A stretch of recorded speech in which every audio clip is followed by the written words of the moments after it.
என்ன நடக்கிறது தமிழக அரசியலில்? மாற்றமா துரோகமா? உங்களோடு விரிவாக அலச வருகிறது உங்கள் விடுதலை தேடல். நான் உங்கள் பழனி ஜவஹர். உள்ளூர் முதல் உலக அரசியல் வரை பெரியாரியல் பார்வையோடு உங்களோடு கலந்து பேச வருகிறது உங்கள் விடுதலை தேடல். தோழர்களை, எங்களுடைய யூடியூபை சப்ஸ்கிரைப் செய்து ஆதரிக்குமாறு கேட்டுக்கொள்கிறேன். தமிழ்நாடு தேர்தல் முடிஞ்சு தாவேகா 108 வாங்கிருச்சு, மெஜாரிட்டி இல்லை. அப்போ தாவேகாவுக்கு ஆதரவு கொடுக்கணும்னு சொல்லி பல கட்சிகள் முடிவு செய்யலாம். ஆனால் நீங்கள் இதில் ஒரு பெரிய விசித்திரம் என்னென்னா, தேர்தல் முடிஞ்ச உடனே, தேர்தல் நடக்கிறதுக்கு முன்னாலேயே கூட நிறைய பேர் துண்டு போட்டாங்க. அதெல்லாம் விட்ருங்க, அதை அப்புறம் நம்ம விமர்சனத்துக்கு வச்சுக்கலாம். தேர்தல் முடிஞ்ச உடனே வெற்றி பெற்ற 5 காங்கிரஸ் எம்எல்ஏக்கள் ஸ்டாலினை சந்திக்கவில்லை. அப்போயே முடிவெடுத்துட்டாங்க, நாம் இங்கேருந்து வெளியே போகணும். சரி, அது உங்கள் விருப்பம், எங்களுக்கு அதிலெல்லாம் எந்த முரண்பாடும் கிடையாது. சரி, நீங்கள் விரும்புகிறீங்க, போகிறீங்க, ஆதரவு. இன்றைக்கி ஆதரவு கடிதம் கொடுத்துட்டாங்க. இந்த மாதிரி இனிமேல் நாடாளுமன்ற தேர்தலாக இருந்தாலும் சரி, மக்களவை தேர்தலாக இருந்தாலும் சரி, இனிமேல் தாவேகாவுடன் தான் பயணிப்போம். சரி, ரொம்ப சரியான கொள்கை முடிவு. தமிழ்நாட்டில் பாஜக காலூன்ற முடியுமா? சவால் விட்டீங்க. எந்த இயக்கத்தை வச்சு சவால் விட்டீங்க? தமிழ்நாட்டில் ஜெயிச்சு காமின்னு சொன்னேன்.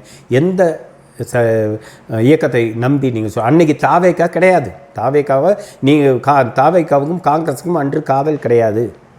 தாவேகாவா இன்னும் சொல்ல போனால் அப்போ கிடையாது. அப்போ எந்த இயக்கத்தை நம்பி நீங்கள் சொன்னீங்க? சரி, பெரியாரின் கொள்கையை இங்கே தாவேகாவுடன் சேர்ந்து நீங்கள் காப்பாற்ற போகிறீங்க இல்லையா? சரி, அடுத்து நீங்கள் என்ன சொல்லியிருக்கிறீங்க? அடுத்த 10 ஆண்டுகளில் நாங்கள் காமராஜர் ஆட்சியை கொண்டு வருவோங்கிறாங்க. காமராஜர் ஆட்சிங்கிறத நம்ம அப்புறம் பேசிக்கலாம்.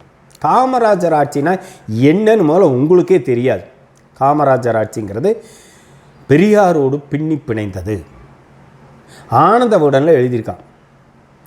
பெரியாரை கருப்பு சட்டை போட்ட காமராசர் என்றும், காமராசரை வெள்ளைச்சட்டை போட்ட ஈவேரா என்றும் ஆனந்த விகடனில் எழுதியிருக்கான்.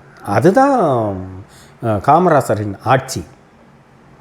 இன்றைக்கி காமராசர் ஆட்சியை தாவேகாவோடு போய் நீங்கள் எடுக்கிறீங்க. தாவேகாவெல்லாம் நீ அதெல்லாம் விமர்சிக்கிறதெல்லாம் ரெண்டாவது பார்த்துக்கலாம். இன்றைக்கி ஆட்சிக்கு வந்திருக்கிறாங்க, அவங்க நல்லது செய்யட்டும். அதாவது யாரால் ஆளப்படுகிறோம் என்பதல்ல, எப்படி ஆளப்படுகிறோம் என்பதுதான் முக்கியம். அப்போ தாவேகா ஆட்சி செய்யட்டும், எங்களுக்கு அதை பற்றி கவலை இல்லை. மக்கள் தேர்ந்தெடுத்துருக்காங்க, வரவேற்கிறோம், அதில் ஒன்றும் பிரச்சனை இல்லை. சரி, இப்போ காங்கிரஸை பொறுத்த வரைக்கும் நாங்கள் ஏன் துரோகம்னு சொல்கிறோம்னா, ஏன்னா ஒரு கட்சி இன்னொரு கட்சியை ஆதரிக்க போகுது, இதில் என்ன இருக்குது? ஆமாம், எந்த விதத்துலேயும் தப்பு இல்லை. நாங்கள் என்ன சொல்கிறோம்னா, திமுக ஒரு தீய சக்தி அப்படின்னு சொல்லி விஜய் அறிவித்து, அந்த தீய சக்திகளின் வாக்குகளில் வெற்றி பெற்ற இந்த 5 பேர் தாவேகாவை ஆதரிப்பதில் என்ன யோக்கியதை இருக்கிறது? நீங்கள் என்ன செய்யலாம்? நான் இப்படி ஆதரவு கொடுக்குறத விட இந்த 5 பேர் ரிசைன் பண்ணிட்டீங்கன்னா உறுப்பினர்களுடைய எண்ணிக்கை குறைஞ்சிரும். அப்போ இவங்களது வேறு குறைஞ்சிருச்சுன்னா 228 ஆகும். 228 பாதி 114, 115 எடுத்துட்டாலே அவர் முழு மெஜாரிட்டி. அப்போ அவருக்கு அதிகபட்சம் 7 சீட்டு தான் தேவைப்படும். மற்றவங்க யாரும் சப்போர்ட் பண்ணிடுவாங்க. அப்படின்னா தீய சக்திகளின் வாக்குகளை பெற்ற நீங்கள்